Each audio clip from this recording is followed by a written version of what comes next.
Hello everyone and welcome to Live on Air this evening. I've got Professor Mark Orams with me tonight, and we're going to be talking about the subject of being fit for life. And exactly what fit for life means is something that Mark explores in his working and personal life and has been doing so for many years. I've known Mark for a very long time. And just to give us a little bit of an overview of tonight's broadcast, I'm just going to bring up the questions that I will be asking Mark as we proceed through. Our broadcast, as usual, will last 40 minutes. So we've got 4 questions. Mark will give an intro about himself. We'll look at what do we mean by fit for life. We'll look at the way that being fit for life might help or hinder various age groups. Well, hopefully they're always helping, but have we devised conditions maybe that hinder being fit for life? And the final question we'll look at, is there a spiritual component to being fit for life? So those in fact are our issues for this evening's broadcast. I see we've got one viewer just joined us. We'll probably get a few more as the broadcast proceeds. So anyone that is joining, and I'll remind you during the course of the 40-minute interview that you're welcome to use the Q&A to feed your questions in. But without any further ado, it's with the greatest pleasure I'd like to introduce Mark. Mark, tell us about yourself. Oh, kia ora, David. I'm a Kiwi, Taranaki born, to a family that my mother's side was quite a large family, 6 children, and my father from a family of 3 in Taranaki, and brought up in the Methodist Church, and went through my early childhood in Taranaki before moving to Auckland, following my dad's career as a music teacher and then a music educator. He was very well known up and down New Zealand for that music education. He did a marvellous range of things, didn't he? Yeah, wonderful man, my father, and somebody who I miss daily, but I'm grateful that I had such a fantastic dad and learned a huge amount from him, and not just his fathering, but actually from him as a person. As you get older, you start to recognise that your father is an independent person from his role as your parent, and so just watching and listening and learning from Dad and the way that he did things, the way that he went about interacting with people and helping people, and the way he went about living his faith was something that was a real revelation to me as I grew into adulthood, and something I admired greatly. When you moved to Auckland, you became interested in sailing. Now, tell us a little bit about that. You sailed P-class, would it be, out on the Waitemata? Well, when we moved to Torbay on the north shore of Auckland, I was about 12, 13 years of age. And as the oldest son of John Orams, I was learning the piano at the time. And that was sort of what I suppose was natural, given my father's significant role in music and as a music educator. But I very quickly fell in love with the local beach here, and started to be attracted, for whatever reason, I'm not really quite sure, with this idea of sailing. And much to my dad's credit, rather than fighting against that, I can remember going to Dad saying I didn't want to go to piano lessons anymore, I wanted to go sailing. And I never got any pushback from Dad. In fact, the opposite. He immediately went out and helped me put together a part-time job so that I could earn some money and get my first little yacht. And so Dad wasn't a sailor himself, despite the family name having a strong heritage in sailing. So that's where the sailing passion came from. And I sort of fell in love with this sport, and was fortunate in that through that passion for just doing it, I became reasonably good at it, and that opened up lots of opportunities for me later in life, which as a teenager I had my dreams about the sport, but I didn't expect to be able to go and do the things that I was eventually lucky enough to do. Mark, just by the by, the name Orams would be familiar to a lot of Auckland people that travelled over the harbour bridge to work every morning, because there was a big Orams sailmakers.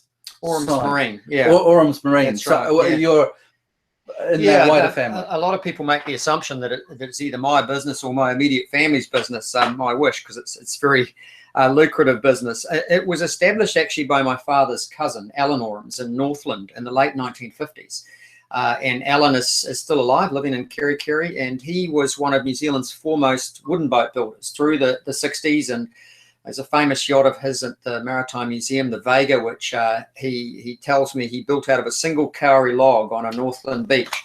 And it eventually went on to become the mothership, coordinating ship for the Mururoa Atoll protest flotilla in the 1970s. So Alan sold Orams Marine in the late or mid-80s, and so it bears the family name, and it is my family name, but I don't have any direct involvement with it. Hey, that's actually a great story, to build a boat out of a single kauri log, and then for it to become the flagship of the flotilla for the Mururoa protest. Unbelievable. Yeah, I'm really glad that you're sitting having this interview tonight. There's lots of connections like that. But of course, in those days, there were no, it was all hand tools. And by eye, everything was done by sight, and very painstaking work.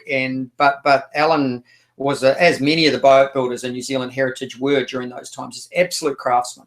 And they did things in a way using tools and just hard work and a good eye and some very pragmatic kind of approaches to building these craft that have stood the test of time, and there are many of them around still today.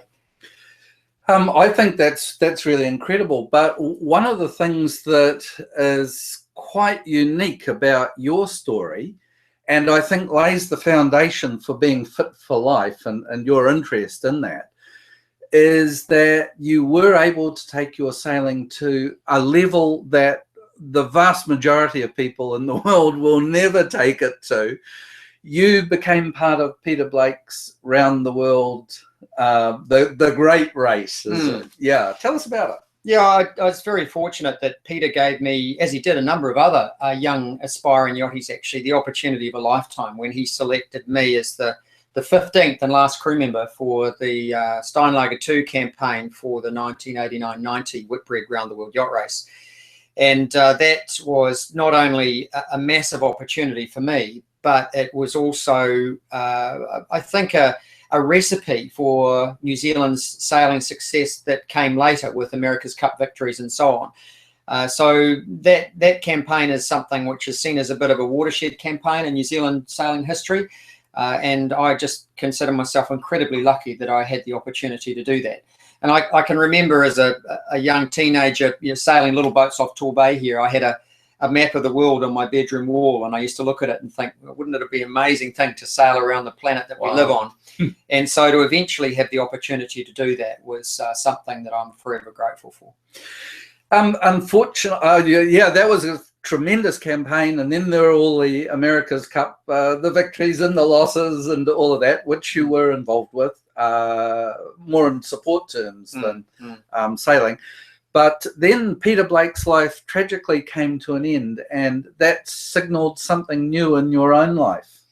Yes, well, I had stepped out of sailing after the Round the World Yacht Race and had committed myself to an academic career. So I was studying at university. But eventually, when I had the opportunity to work with Peter with Team New Zealand, I was delighted to find that he'd been approached by Jacques Cousteau to step in and run the Cousteau Society. And that suddenly married up two passions of mine for marine conservation and for sailing with somebody like Peter. So I was lucky to get involved with Blake Expeditions as the on-board scientific advisor for the Amazon expedition. So when Peter was killed, it was not only a massive shock for everybody and a huge tragedy, especially for his young family and for those who knew and loved him. It was something which was, I think, not just the loss of a great man, but the loss of all the things he had still to contribute in his life. There's no doubt in my mind that he would have become the Jacques Cousteau of my children's generation, and we so desperately need that kind of ocean champion and leader. So Peter's death was a huge loss, and soon after his death, Pippa, his widow, approached me to see if I'd be involved or assist with helping to set up a foundation to honour his memory. And so, of course, I said, absolutely, I'll do what I can. So alongside of a number of others, I was involved with setting up the Sir Peter Blake Trust and served as its founding chief executive, and stepped out of my academic career for a while to get it off the ground.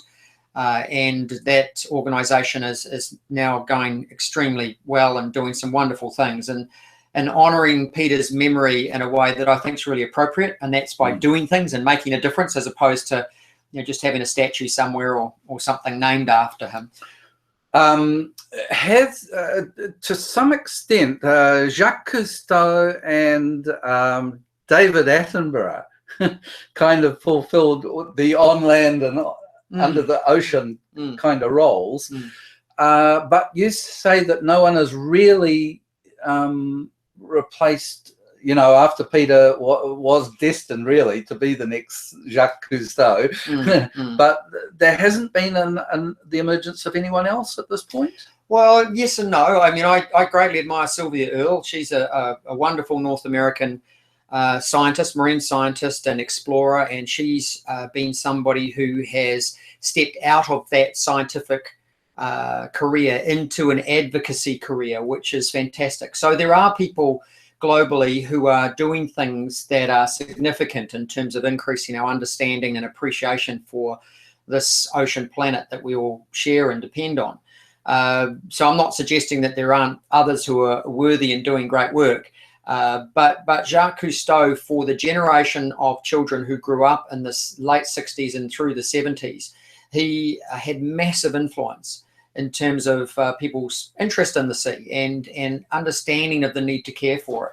And so what was interesting about Peter is that he was looking at that in a much more of a 21st century kind of mindset. He was right on top of the doing things via the web and social media, and the influence of kind of the ability to connect vicariously in real terms and in instant terms with wherever he was on the environmental pulse points of the planet.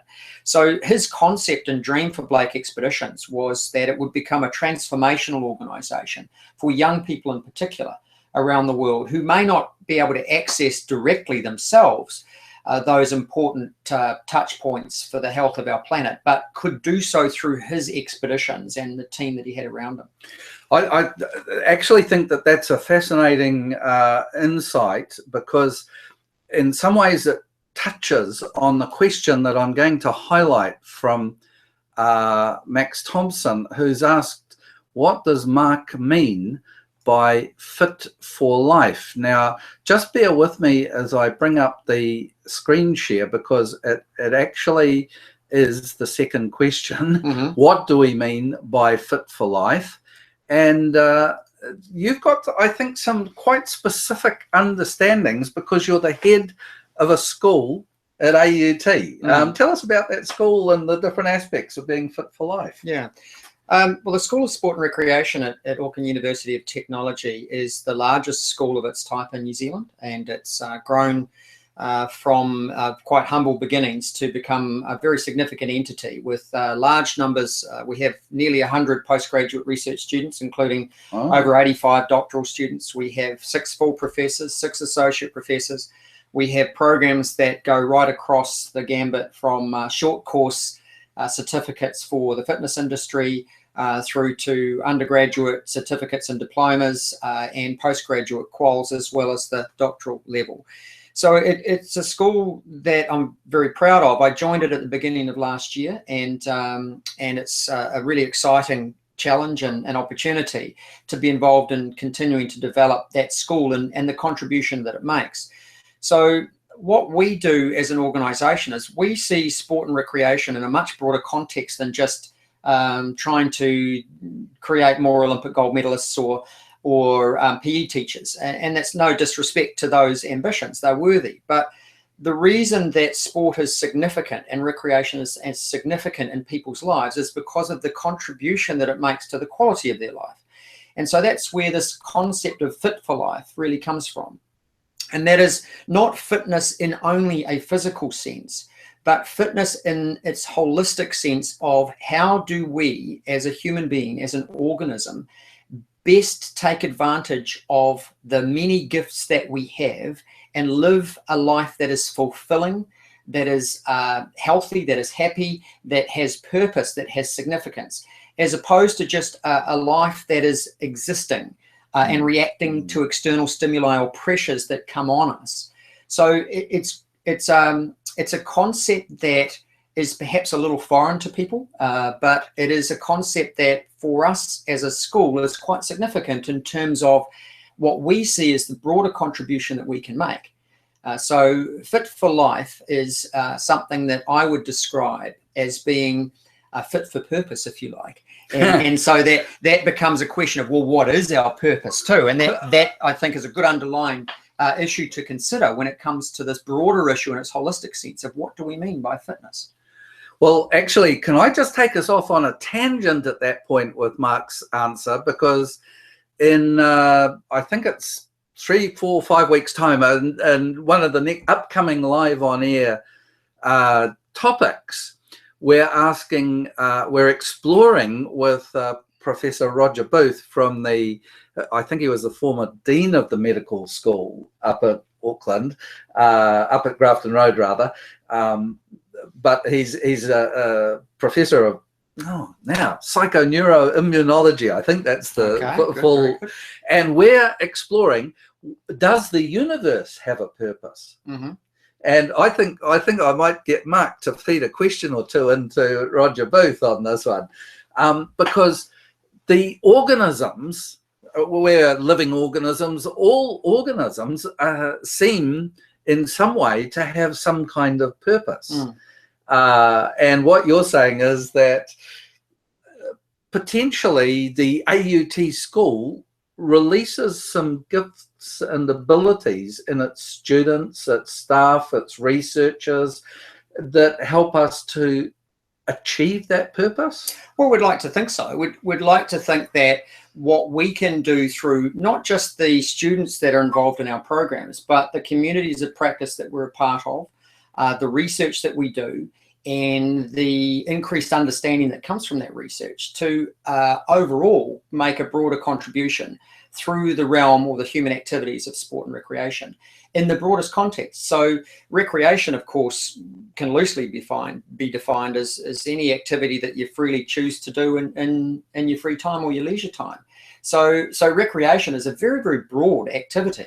But at its root, the root of the word, interesting, is recreation is to recreate. Yeah. Right. So to recreate oneself through what you choose to do during your free time is actually really significant. It's significant because we're not compelled to do it, and sometimes we choose things that are good for us. Sometimes they're not. But the other or the aspect about fit for life that I think's important for us to recognise, and it goes into you talking about the health profession before. The research that over the last probably 2 decades, perhaps slightly more, in the health profession is showing us that we need to look at the human, not just as an individual organism, but as a connected organism. And we need to consider health from this broadest possible context. And so that when we are able to consider it in that context, we see a different way of dealing with and even understanding what health and wellness and positive living actually is, as opposed to somebody has a particular symptom that's causing them a problem. So let's figure out what the cause of that is and then try and fix it, whether that's a physiological thing or even if it's a psychological thing. So it's interesting that things seem to be coming back to some of my early education in ecology. Sort of page 1 of book 1 in ecology is everything is connected. Yeah. Right? And so I think we're starting to figure out that as human beings, the same thing applies. We are not disconnected from one another. You and I are not disconnected from one another, even though as our psyche, we may view yourself as somebody, David Bell, separate from me as Mark Orams. But we are connected in many ways. And we are connected to other living things around us. And in fact, we are dependent on them. So this is sort of goes almost into the whole butterfly effect kind of thinking. But when it comes to fit for life, that understanding of fitness in its broadest possible context, so physical, psychological, emotional, social, and spiritual as well, that those are all aspects of how we live our lives and what that life can be like. Now, when you were talking about our connectedness, the example that springs to my mind is, do you recall Professor John Morton, who was the great marine biologist of the New Zealand coastline? And John borrowed a phrase from somewhere, but he made it his own. He talked about the fact that as human beings, we need to create a habitat of grace. And the habitat of grace involves this connectedness. Now, the example that he used with me, gosh, this was way back in 92, 93 when I did a talk with him at the All Hallows Church. And he talked about, I think it was mushroom spores that have massive underground trails from tree to tree. You know, maybe it was truffles or something like that around oak trees. But the whole system that we can't see is totally about interconnectedness, but it's just this one little truffle that sort of springs up that the pig or the dog ferrets out. And then we're connected in that way. Yeah, there are many examples, and the more we understand about, and it's perhaps one of the challenges I think for us is that we have an academic tradition where we tend to look at things in particular disciplines and particular areas. It's hard to be expert in everything, and so we've tended to specialize, and through that specialization we somehow disconnect or think that we're disconnected or not related to other aspects of life. But of course we are. Even our concepts ourselves in dividing things up into countries, for example, or those things are largely artificial as far as the rest of life is concerned. But these are things that we have developed because it makes life simpler for us. So when we look at a broader understanding, it's a very complicated thing, and that's hard. You know, it does your head in, and so you kind of go back to the simpler aspect of understanding a particular discipline or approach. But you're right. John Morton was a very very wise man, and as a biologist, the more he would have learned, the more he would have recognized that everything's connected. Yeah. Okay. Well, thank you for that, Mark. I think we've done answering that question from Max. And Max has got another insight. Let me just bring up the screen share again, just so we can see where we're up to. We're now looking at a third aspect, and one that I think intrigues Mark. And when he was talking about it to me prior to the broadcast, it intrigues me. Does the way we live help or hinder various age groups be fit for life? And let me just see. We'll come to answering Julie's question in a minute, but what's your take on, have we created a society that actually makes us unfit for life? Well, I think that we have some significant challenges in the speed of change that has occurred for our species over probably only the last 3 or 4 human generations. And what that has done is it's made us disconnected from things that throughout our history have been fundamentally important for us, and therefore have been part of our evolutionary history. They're in our DNA, if you like. So, you know, our species has been on the planet for somewhere around 200,000 years. And for the great majority of that time, our survival has depended on a very close connection with nature. So we've needed it for food, we've needed it for a good understanding of it for shelter. We've also needed to know how to keep ourselves protected from predators, and we've needed how to, you know, so there are a whole series of aspects of interacting with nature on a daily basis that were fundamentally important for the survival of our species. But since the Industrial Revolution, we have started to disconnect from nature in a way where the great majority of us now who live in the developed world, particularly in urban settings, and in New Zealand, for example, over 80% of our population lives in urban environments. We don't have a day-to-day engagement with nature. We don't have any meaningful connection with those things that have been fundamentally important for our ancestors throughout our history, and therefore are actually part of our being. And that disconnection, I think, is responsible for quite a number of the challenges or dysfunction that we're seeing in people in the 21st century and the latter part of the 20th century who are living in these urban environments disconnected from nature. And it helps explain why you can see such dramatic results when people have programs or opportunities to reconnect with the natural environment. Say, for example, on the programs that take adolescents and take them out into the bush or out onto the sea, or engage them in a significant period of time in a very real way with nature. And it helps explain why so many people in their recreation time choose to go out and to do things that facilitate that close interaction with nature. So these are people who go mountain climbing or tramping in the bush or fishing or surfing or whatever it is.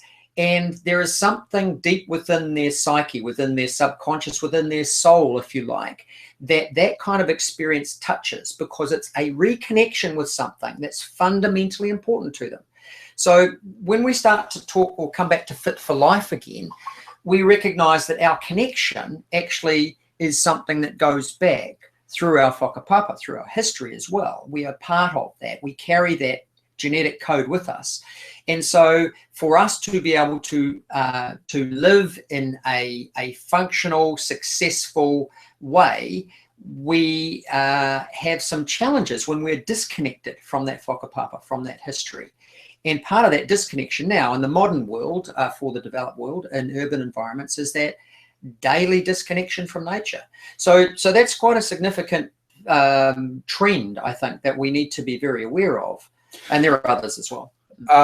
Okay, so a lot of the things that we've done, we've created the urban jungle, the concrete jungle, and so something as basic as either hunting or gathering or growing our own food supply, which is part and parcel of being human, actually now is totally disconnected, isn't it? I mean, the whole food industry, as we're seeing with the sugar debate, how many teaspoons of sugar have we inadvertently consumed that we ought not to have consumed? You know, so I totally agree. There are a number of things that are going on that suggest we need to reconsider our fitness, our purpose, and that recreation.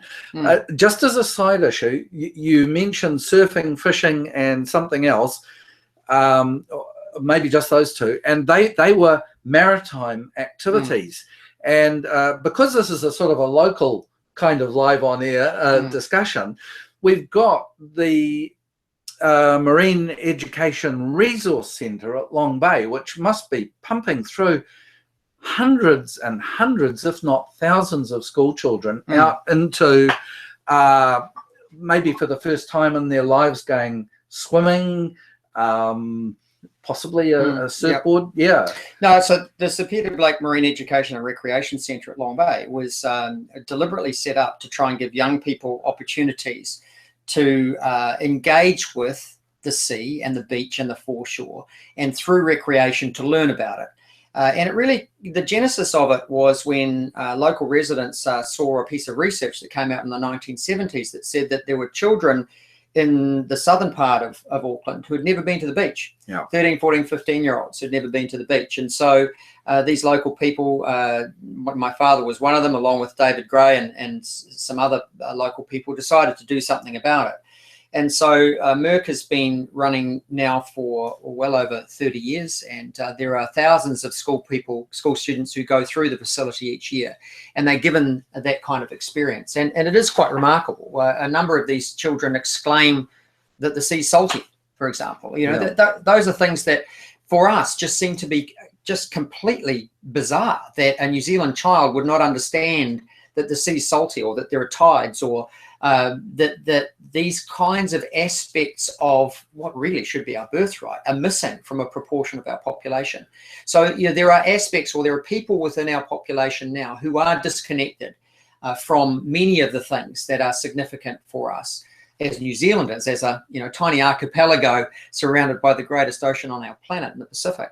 So opportunities to encourage young people to reconnect, or to connect for the first time with some of those things are hugely important, and they are life-changing for them. It plants a seed of something. It plants a seed of a recognition somewhere deep inside them that this is important. It makes them feel good in a way that they don't really understand, but they'll seek it out again. Now that's hitting the sweet spot, isn't it? It's getting the experience of being fit for purpose. And you get the experience of being fit for purpose, fit for life, when you actually do go tramping, when you actually put your body against something. It's like when you did Round the World with Peter Blake. I remember you said that when you were deep into the roaring 40s, you had never had to dig so deep into yourself, because it really was everyone played their part or everyone perished. Yes. Well, you know, people depend on you in those sort of situations to make good decisions. And if you let them down, people can get hurt or lose their lives. And you're conscious of that. And yes, it's very, very challenging, but it's also incredibly satisfying to work in a close-knit team like that. And again, going back to our history, our long history, of course, all human communities were like that. You know, the villagers and the hunters and gatherers had to depend on one another for survival. Decisions had consequences. And so that kind of things, it's actually really, it's recreating as well, if you like. And so this leads me to another point that I think is really important for us, particularly given that a month ago we had new health and safety legislation come into New Zealand, which upped the ante to try and ensure that we reduce the number of workplace injuries and fatalities. And that's a worthy ambition. But my concern about that is that if we try to simply remove or reduce risk from our lives, we are denying ourselves, particularly our children, with an absolutely critical aspect of what it means to be human.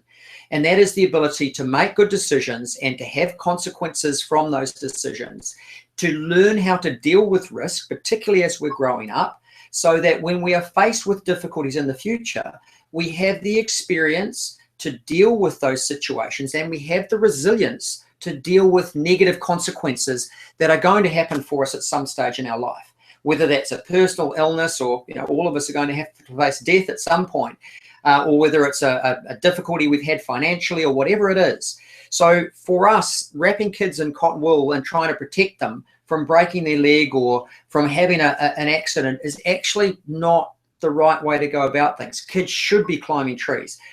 Kids should be out adventuring and exploring and playing with one another without an adult putting a safety net around them, or without a whole series of rules and a referee telling them about what they should do and what the consequences of what they do is told to them by somebody else.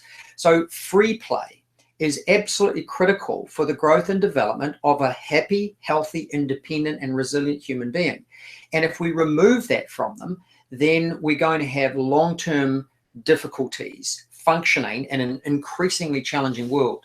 So this is another aspect of being fit for life, isn't it? Is that we know that life's challenging. There are going to be challenges that are thrown at us. Sometimes they're earlier in life, sometimes they're later than life, but nobody escapes from some of those things. And some people have greater challenges than others.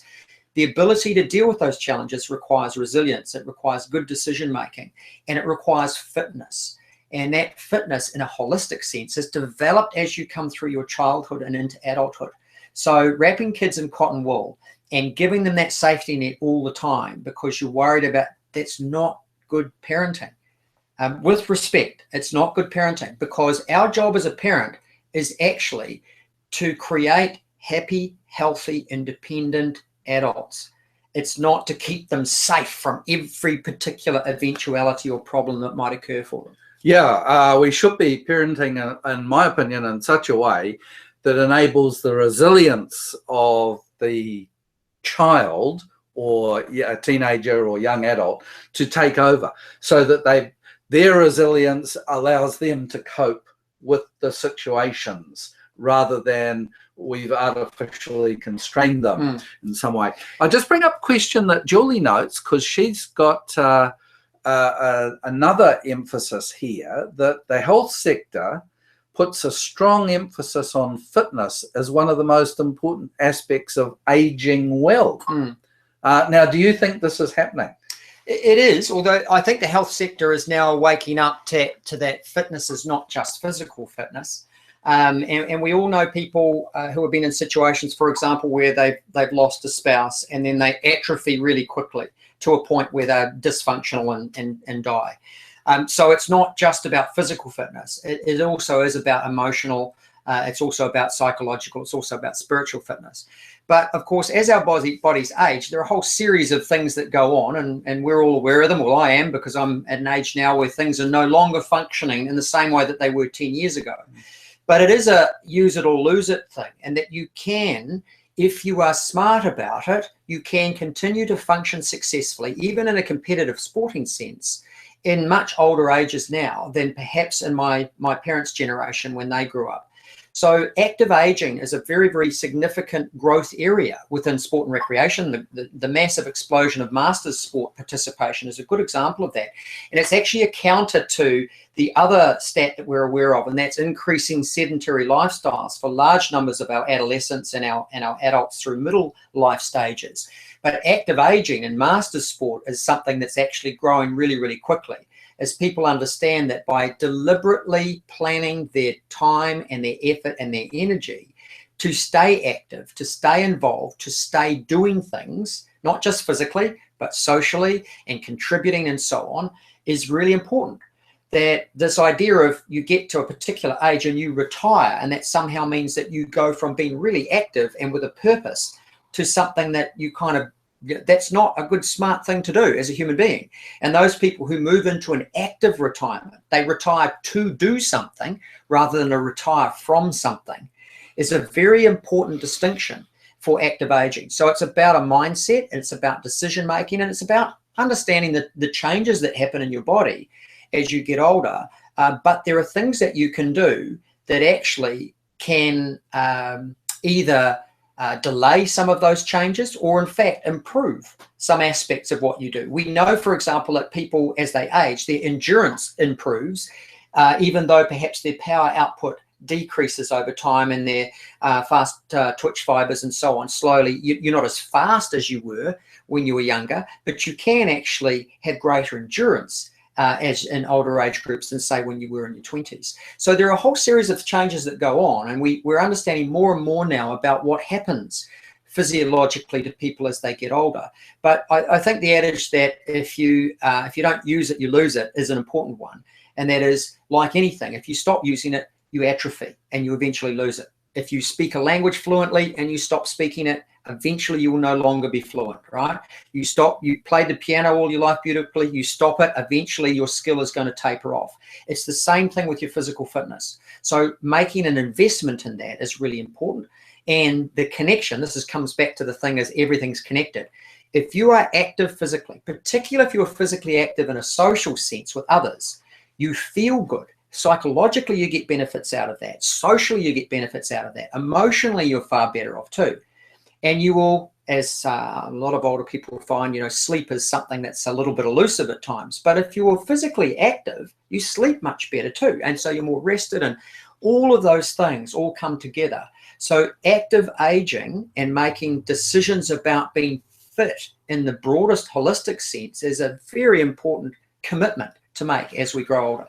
I think just from memory, but a long time ago, very long time ago, when occasionally I did have a sail with someone, one day out on the water ensured probably the best night's sleep I ever had.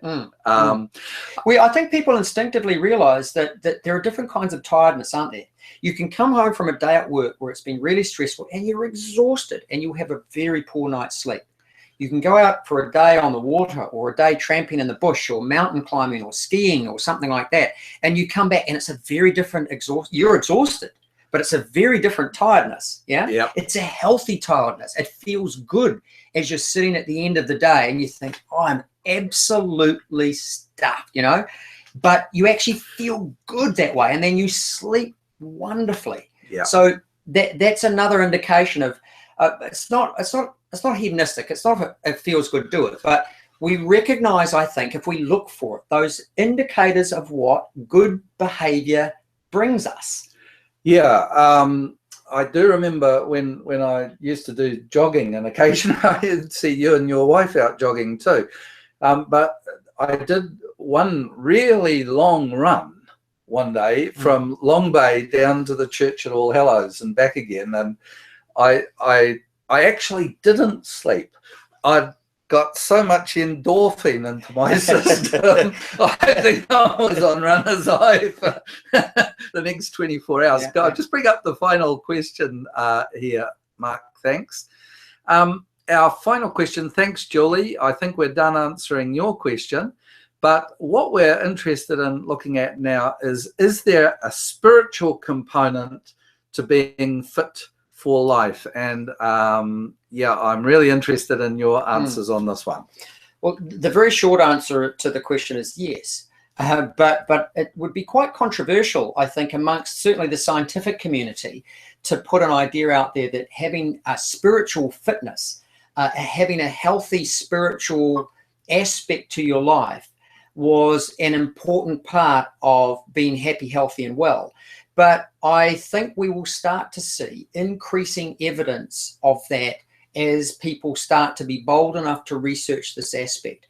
There's certainly research that shows that those people who are resilient and able to overcome difficulties in life, whether that's an accident that renders them disabled, or whether it's a tragedy that befalls them, or a massive loss of property or a relationship and so on, that people who have a strong spiritual faith, they are able to survive those kinds of challenges far more effectively than those who don't.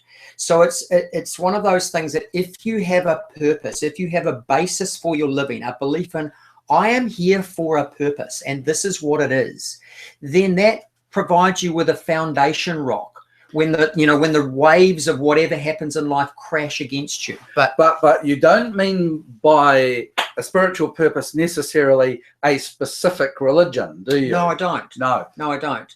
And so, of course, there are many different ways that people's spiritual aspect of the essence of who they are. And now it's my belief that every single human being has a spiritual aspect of the essence of who they are.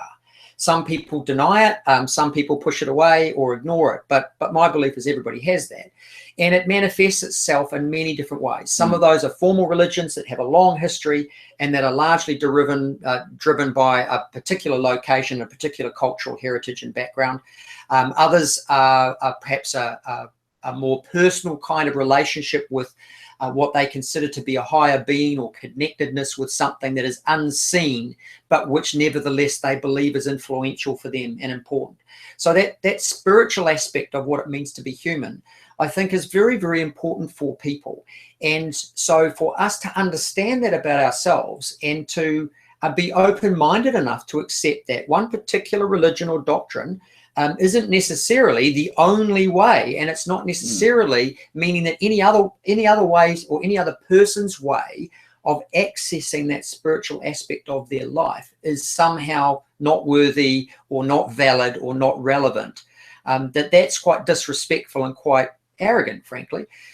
So to come back to spiritual fitness for life, it is something that I think that goes into this connectedness and this holistic approach we were talking about before.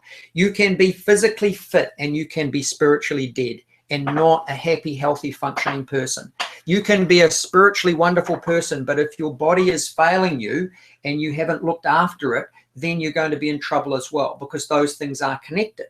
Yeah, and it's the same kind of thing as that we are a social being. We have been created to interact with one another because we depend on one another for survival. If we are isolated from one another and we're not able to engage with other human beings on a regular basis, something atrophies and dies within us. So all of those parts are part of what it means to be human, and part of what it means to be, and fit is perhaps an interesting term to use. Others use wellness.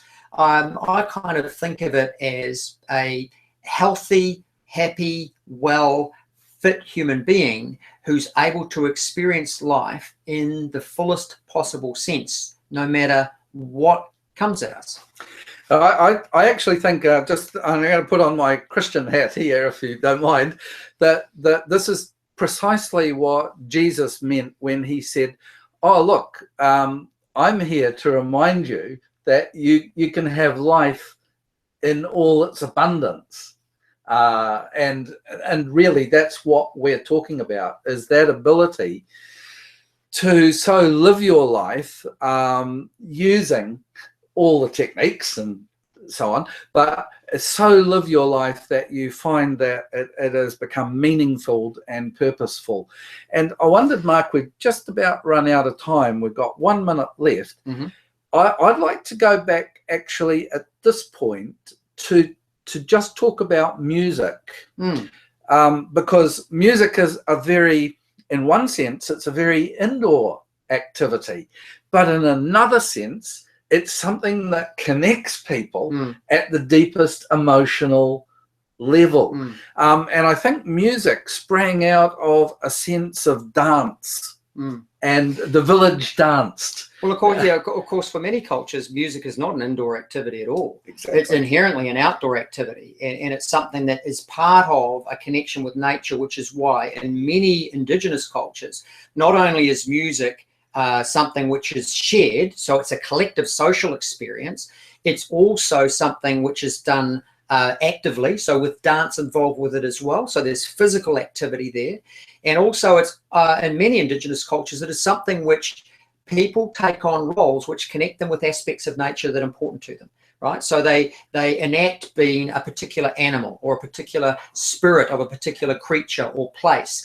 And that unified involvement with a rhythm, with a series of lyrics that are important, or chants that unify people who come together at the same time, and a dance that does the same kind of thing, that somehow, specially, almost not deliberately, coordinates people in a way that shows them we're connected. Because when you lose yourself in a dance and in music, in an orchestra, or whether it's around a fire and Aborigines, that's something that allows people to connect with each other in a way at a very primal level. And so in effect, it's kind of a demonstration of the point that we were talking about before about ecology and about the holistic aspect of Fit for Life. There's a marvelous demonstration from birdsong, and I just cannot remember where I saw this in the last week or so. But they'd taken birdsong and they'd slowed it down. And you would be astonished at how much it was like the human voice singing. And I think, some of the composers have explored birdsong and music, etc. But it did seem to me, and I think I will wrap it up at this point, Mark.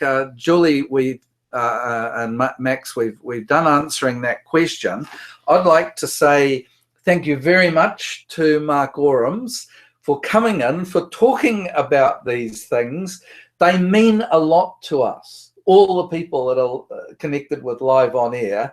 But we also know that this will get seen by the people that have no connection with us. But maybe we're saying that somehow we're all deeply connected. And most of all, I'm very, very grateful that you were able to come in and share with us tonight. My pleasure, David. Yeah, it's nice to have the opportunity to share some of my thoughts about things. So I appreciate that. Thank you. Thank you.